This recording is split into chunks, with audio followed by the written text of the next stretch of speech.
Bonjour, c'est un honneur pour moi d'être ici parmi vous ce matin. J'ai en charge de vous présenter donc l'expérience de la Pitié-Salpêtrière en ce qui concerne les traitements antirétroviraux allégés. Dans le contexte dans lequel on est aujourd'hui, vous le savez tous, les molécules antirétrovirales sont aujourd'hui puissantes. Les patients sont majoritairement contrôlés pour le VIH.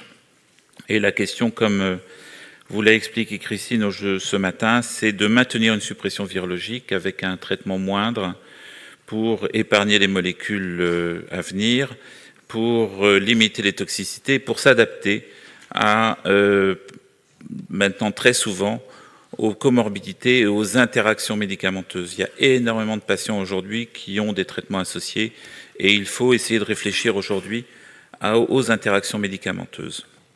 Il y a beaucoup de stratégies thérapeutiques allégées aujourd'hui validées dans les bithérapies. Alors, il y a des publications dans les bithérapies avec une littérature extrêmement riche sur ces 5 dernières années, comme j'en ai mis, je n'ai pas été exhaustif, mais j'en ai mis une bonne partie ici, sur les monothérapies et sur les traitements intermittents. Le contexte également sur les recommandations françaises qui abordent cette question-là dans le chapitre d'optimisation des traitements antirétroviraux chez les patients en succès virologique. Et il y a des propos qui sont dans ces recommandations, parfois qui vont vers des recommandations strictes, enfin des avis assez francs, et puis des choses beaucoup plus mitigées pour certaines thérapeutiques antivirales. Les recommandations européennes également en 2017 font état de ces traitements allégés avec dolutegravir, rilpivirine ou darunavir et atazanavir associés à la lamivudine. Alors, sur notre étude, sur notre évaluation, c'est une étude observationnelle transversale qui est issue de la base de données des services de maladies infectieuses et de médecine interne de la Pitié-Salpêtrière. Dans les critères d'évaluation, c'était bien sûr d'être suivi à la Pitié-Salpêtrière et le suivi est d'être intégré au dossier médical informatisé, d'avoir eu au moins une consultation en 2017 enregistrée dans la base de données, d'avoir eu récemment reçu un traitement antirétroviral depuis au moins 12 mois, une charge virale indétectable. Et ce recueil de données est basé sur le recueil du 1er décembre 2017. Les patients qui avaient plus de 4 molécules ne sont pas analysés dans cette évaluation. Qu'est-ce qui se passe là ?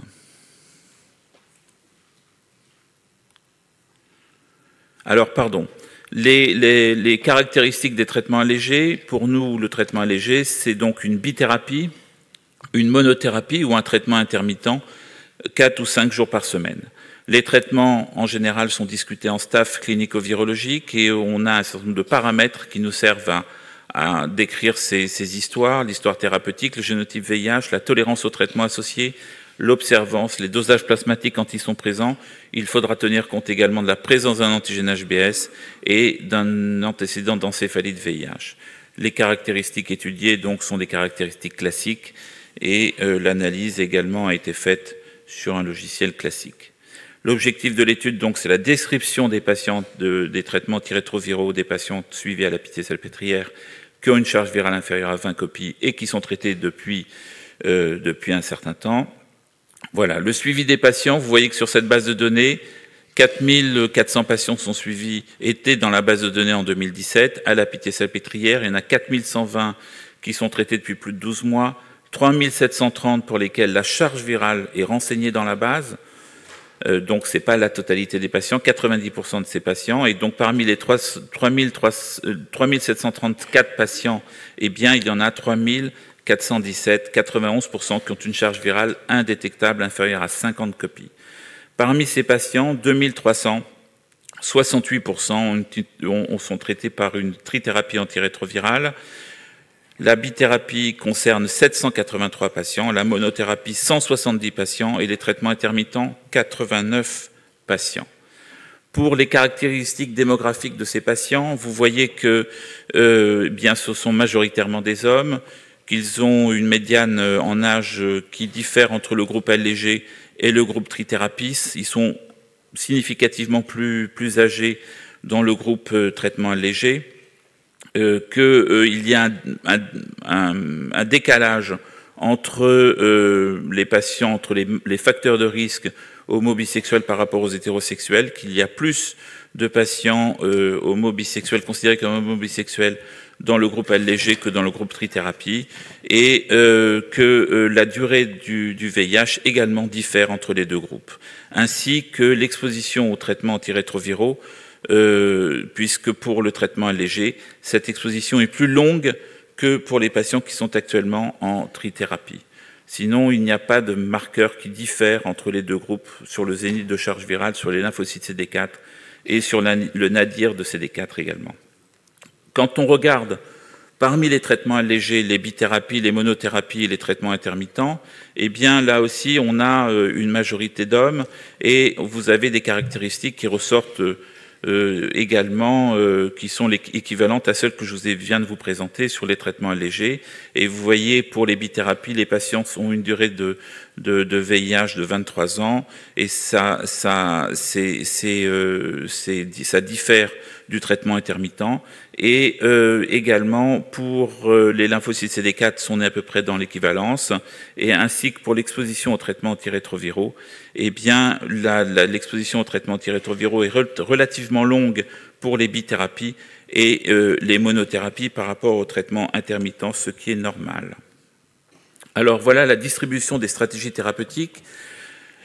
Les 1042 patients sur la totalité des patients suivis, eh bien, ça représente 30% de ces patients, 1042 qui ont un traitement allégé, au total 1042 patients.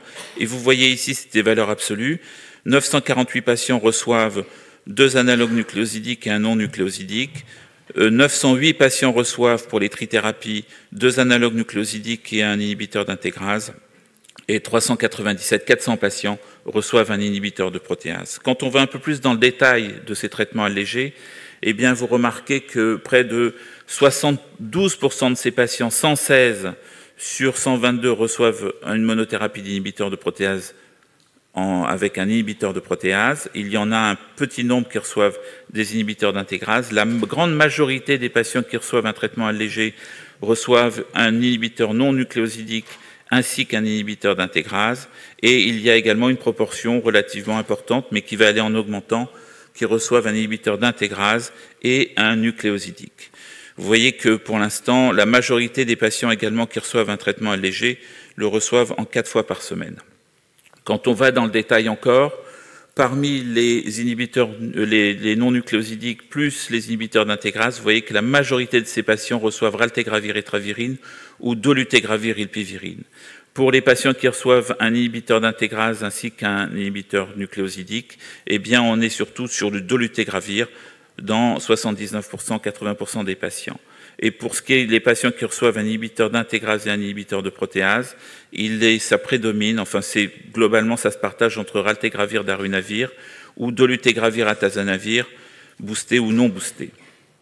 Et pour ce qui est des inhibiteurs de nucléosidiques plus inhibiteurs de protéase, là aussi ce qui domine, c'est l'amivudine darunavir et l'amivudine atazanavir. Donc, dans ces combinaisons antirétrovirales, vous voyez qu'il y a une prédominance de raltegravir etravirine et dolutegravir rilpivirine. Alors, les limites de l'étude, elles sont bien sûr évidentes.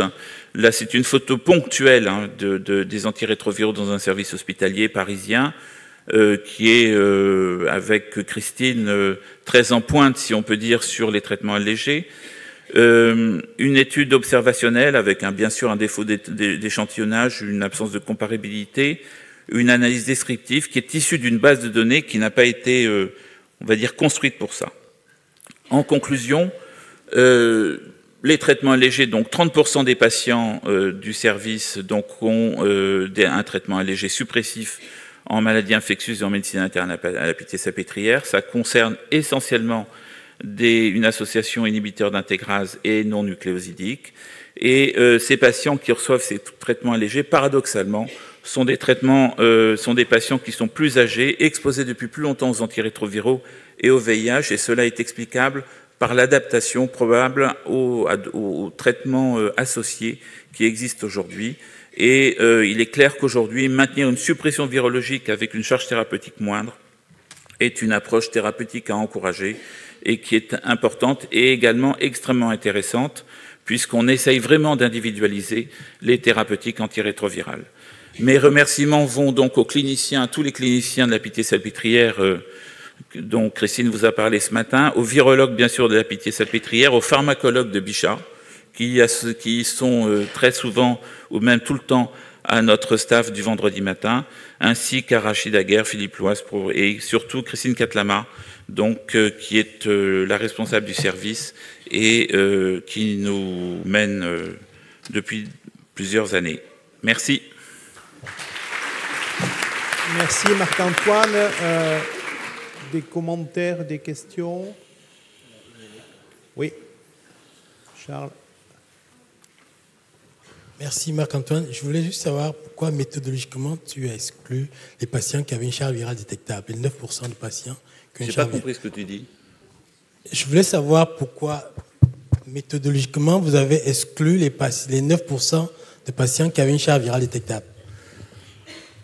Là, c'était plus facile pour nous en fait de faire une photo de ces patients indétectables. Il est clair, et c'est vrai que un des critiques faciles à faire sur cette évaluation, c'est l'aspect longitudinal. Combien de patients ont reçu une bithérapie à un temps T? Sont-ils toujours en bithérapie? La même chose pour la monothérapie, quoi, en fait. Hein,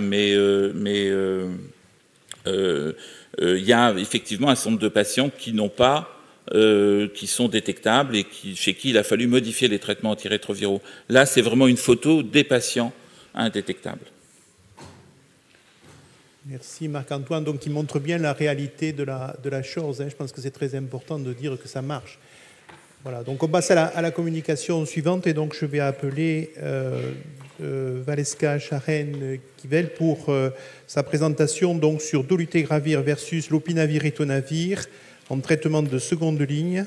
Résultat selon le choix des inhibiteurs nucléotidiques de la transcriptase inverse recommandés par l'OMS.